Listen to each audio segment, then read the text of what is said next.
Hello दोस्तों, मेरे channel में आपका स्वागत है। आज की कहानी है स्वार्थी माँ। अभी अभी ससुराल आई रूपा उपहार में मिली वस्तुओं को इस तरह हाथ से झपट कर ले रही थी मानो वह थोड़ी सी भी देर कर देगी तो उसका उपहार शायद कोई और ले लेगा। ससुराल से मिले गहनों को भी उसने समेट कर अपनी अलमारी में रखकर ताला लगा दिया और चाबी भी छुपा कर रख दी। पैसे की हवस में रूपा शायद यह भूल गई कि यह परिवार भी तो अब उसी का है। जितने भी दिन वह ससुराल में रही उसे अपने पति और परिवार वालों की अच्छी बात भी बुरी लगती रही। अब किसी न किसी तरह उनसे पीछा छुड़ाने का रास्ता देख रही थी। कोई कारण न मिलने पर उसने एक दिन अपने पति से हीरे का हार लाकर देने की जिद पकड़ ली। पति के लाख समझाने पर भी वह नहीं मानी। शादी के दौरान अत्यधिक व्यय हो जाने के उपरांत एक मध्यवर्गीय पति हीरे का हार कहाँ से खरीद सकता था। पति के मना करने पर रूपा को अवसर मिल ही गया नाराज होकर घर छोड़ जाने का। अपना सारा सामान, रुपए, पैसे, कपड़े, गहने सभी एक संदूक में भरकर रूपा ने अपने मायके की ओर प्रस्थान किया। पति के रोकने का भी उस पर कोई असर नहीं हुआ। अपनी जिद और दौलत के मोह तथा माँ की सिखाई सीख ने उसे कुछ भी और सोचने ही नहीं दिया। शाम तक वह अपने घर पहुंच गई। उसे देखते ही माँ अत्यंत हर्षित हो गई। उसे गले से लगा लिया। माँ ने सबसे पहले रूपा से प्रश्न किया, अपना सारा सामान लाई हो ना? वहाँ गहने और रुपया छोड़ा तो नहीं ना?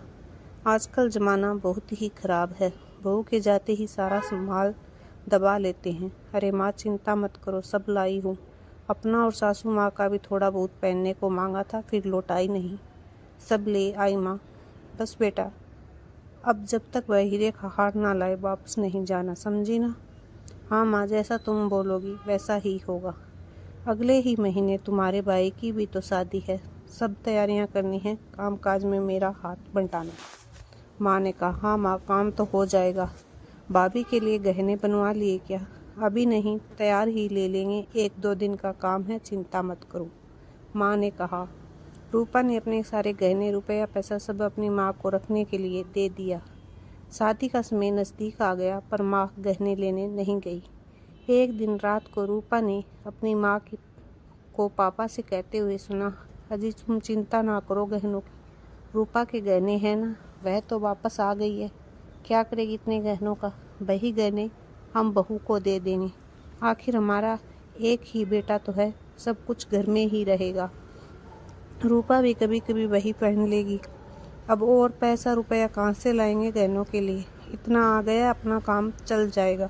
बेटे की शादी भी इज्जत से हो जाएगी और यदि दामाद 5-6 लाख रुपए का हीरे का हार ले आए तो बस फिर क्या, रूपा के पास भी गहना हो ही जाएगा। रूपा को अपने कानों पर यकीन नहीं हो रहा था, किंतु वह बिना सोचे समझे गलत कदम उठा चुकी थी। अब हीरे के हार की लालसा सदा के लिए उसके दिल से जा चुकी थी। ये थी मेरी आज की कहानी। आप लोगों को कैसी लगी कमेंट करके ज़रूर बताइएगा। थैंक यू सो मच मेरी कहानी सुनने के लिए।